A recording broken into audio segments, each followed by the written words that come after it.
I want to talk today about skill trees and specifically how they are implemented from what I've seen in cozy games and what I think could be a little better. So, skill trees is a term that I'm pretty sure is tied to RPGs and other sorts of combat-focused games, where as you earn experience points, you can spend them on trees that fan out and give you different abilities, and you get to then follow different paths up the tree to unlock more unique abilities. So like maybe you can only get to be a +5 attack after you've done like the +3 attack. That's like the most basic example, but I think you know what a skill tree is. They're very interesting, and it creates a lot of choice and variety in your gameplay and adds a bit of replayability, and I think that's really cool. I want to talk about some examples of games that I like that I've seen do this, specifically cozy games, and how they could do better, essentially. So first, just talking about cozy games, so Stardew Valley, let's talk about. In Stardew Valley, you have different skills that you can get good at when you're playing your game. So you can get good at fishing, you can get good at farming, scavenging, fighting, whatever. And you get 10 levels of skill. And as you increase your skill, what you're getting is some multiplier added onto the effectiveness of what you're doing for the most part. So if you're getting better at farming skill, it means that you're gonna be farming with like getting less tired from doing it. And then usually with each skill increase, you'll unlock some new recipes, hopefully. I don't think you always do. I think some of the skill levels don't include a recipe. And then at skill level 5 and skill level 10, you will get a choice of 2 different I don't know what they call it, but it's like an extra like unique trait kind of thing.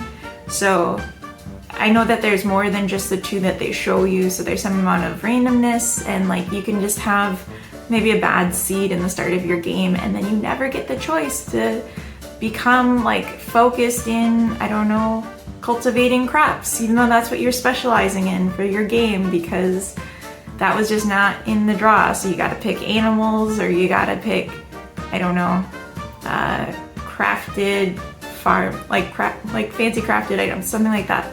So there's certain like limitations that come with how it's presented. It's randomized, so there's a bit of a rogue element, but when you're playing a game for like as long as it takes you to play through Stardew Valley, it's absolutely like a bit of a dick punch the way they do it.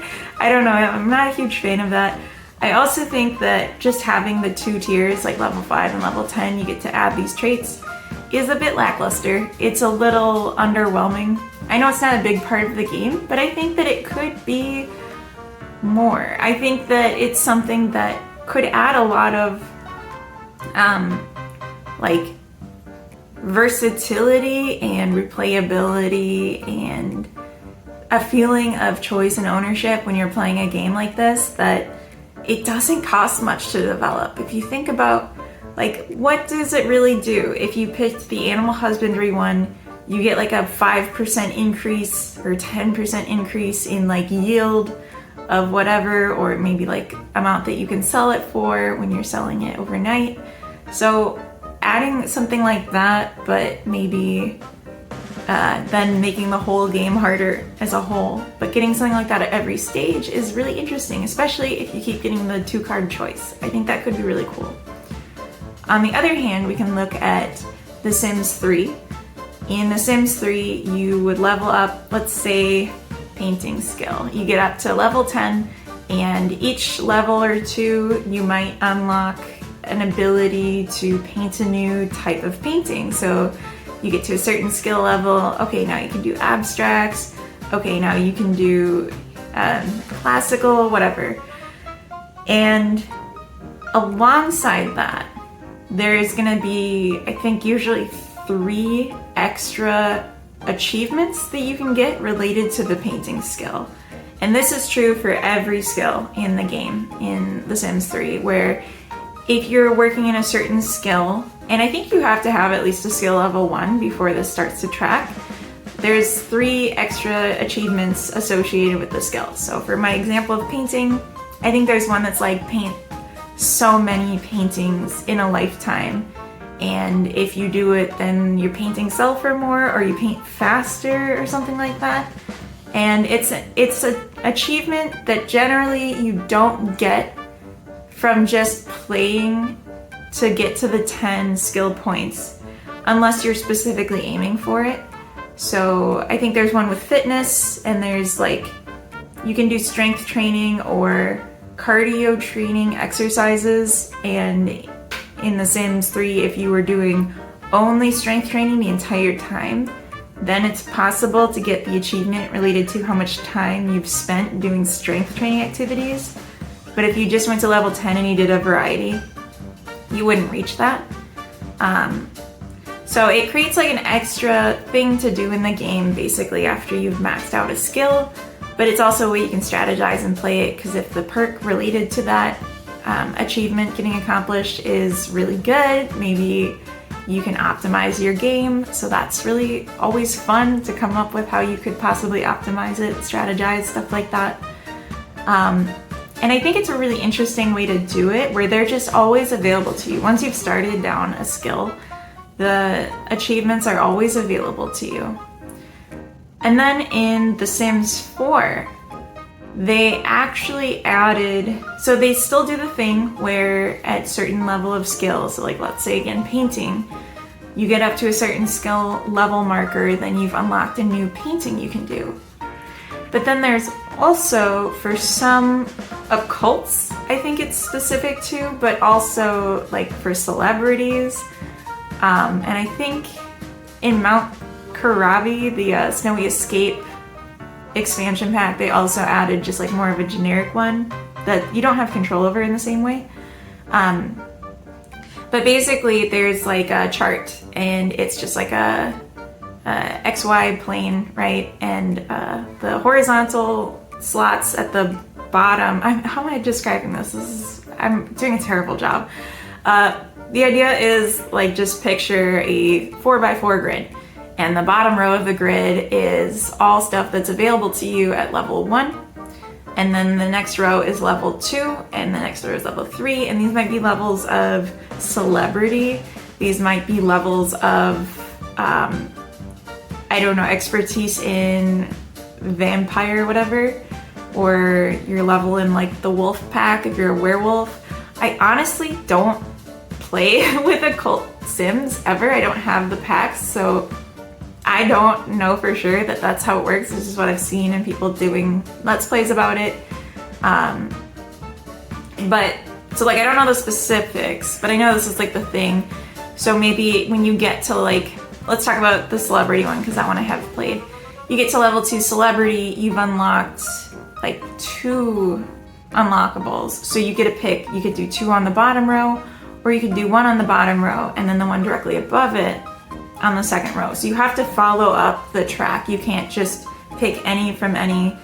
You have to kind of build in a certain area, and you can pick multiple. You can spread and get like a breadth, or you can do depth and go up in a certain chain. And these are all perks, just like, you know, oh, you're gonna be better at earning celebrity skill from, or celebrity level from like doing certain activities, or you're gonna get more opportunities to earn money through like promotions and stuff. So it's definitely still like a skill tree, but it doesn't tree. Maybe it does. Maybe that one is considered as proper tree, because it doesn't fan out. You know, it's not like you pick this and now you have 2 choices. It's linear, but it's still trees in the sense that there's a restriction to get one by getting the previous one, and kind of like pushes you down paths in a way. So that's interesting. I like that. Yeah.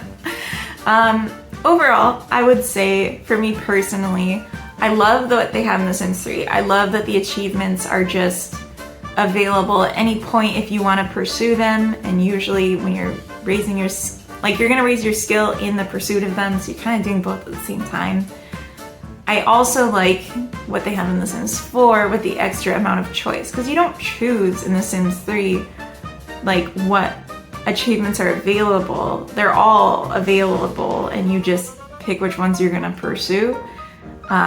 And you have to put in work, so it's kind of a different thing. It's like a post skill gain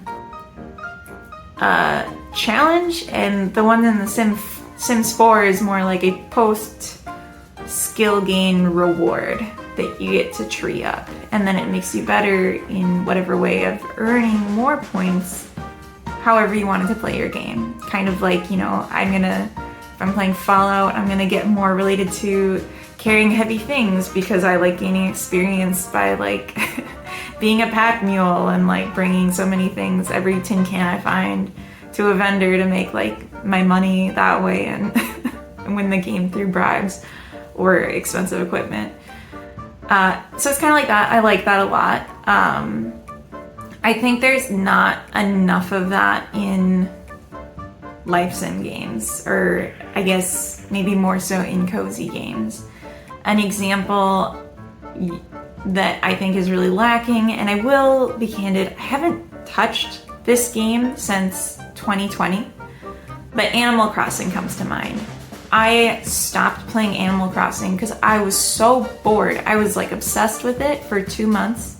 I built up my island how I wanted it, and there was nothing to do, and I was so bored. I tried playing it with friends and like creating our own games with it, and it was just like work to try and make this fun and using our imagination to pretend it's fun when it's just not fun. And one of the things that they had in that was these like post-game achievements, which was really just like the core of like what was a game about it. So it was like catch 100 fish in a row, which is hard. And I did that. I got good at fishing enough so that I could do that. There was no reward for doing that.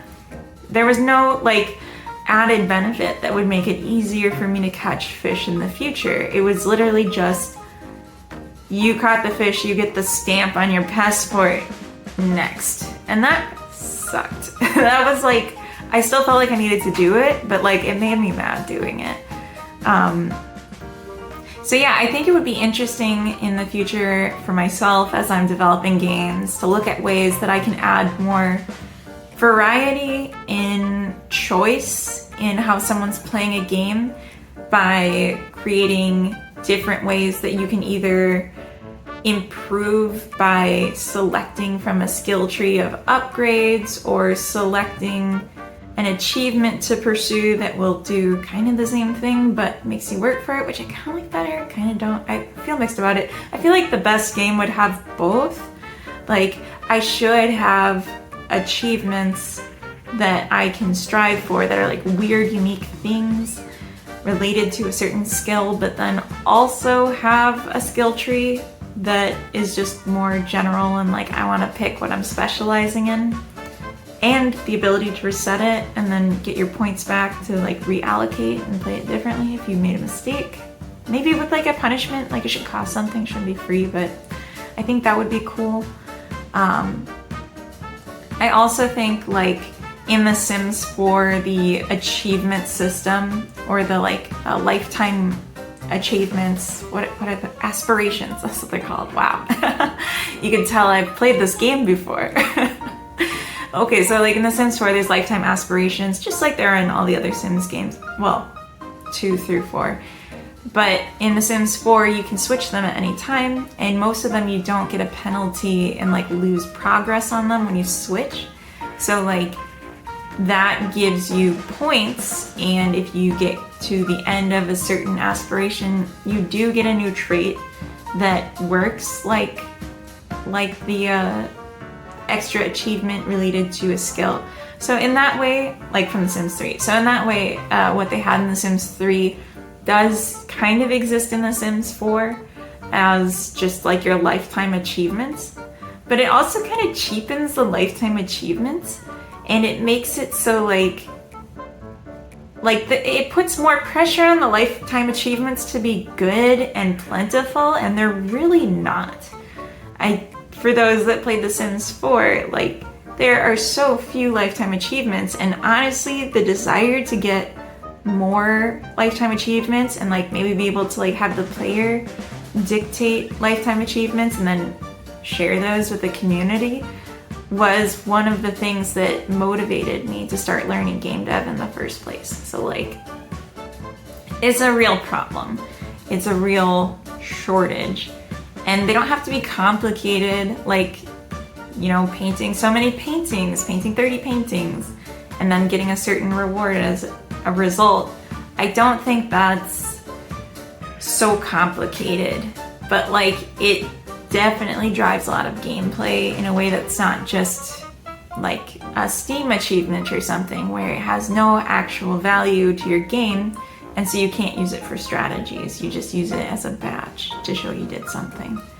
So I will also say my rambles just never end. Steam achievements are also a very interesting way to add replayability if they're done well. I would say if a Steam achievement communicates a new extra hard way that you could challenge yourself to play the game, like that could be interesting. Like if you had a challenge to, like if you challenge yourself in playing a Sims game by only learning one skill, and like you could somehow enforce that, and then there was an achievement like related to that, like wow, you like mastered a skill without ever getting any experience in any other skills, that would be interesting. Like how would you even, you would probably just have to do cooking, because anything else, like it's hard to avoid cooking. But even like that might not be totally isolated. Interesting. But anyways, the point is, there's like interesting communication you can do with the player of a way to challenge yourself by playing the game. But that's not the same thing as what I'm talking about here, which is achievements you can get, you can earn, that will change how the game progresses from then on. And that's really fun. And I want to see more of that. I want to be someone that makes more of that, not just someone that says what I want. So I will keep that in mind as I'm developing my next games, and I hope you do too. If you want to make me happy, put this in your games. All right, that's all.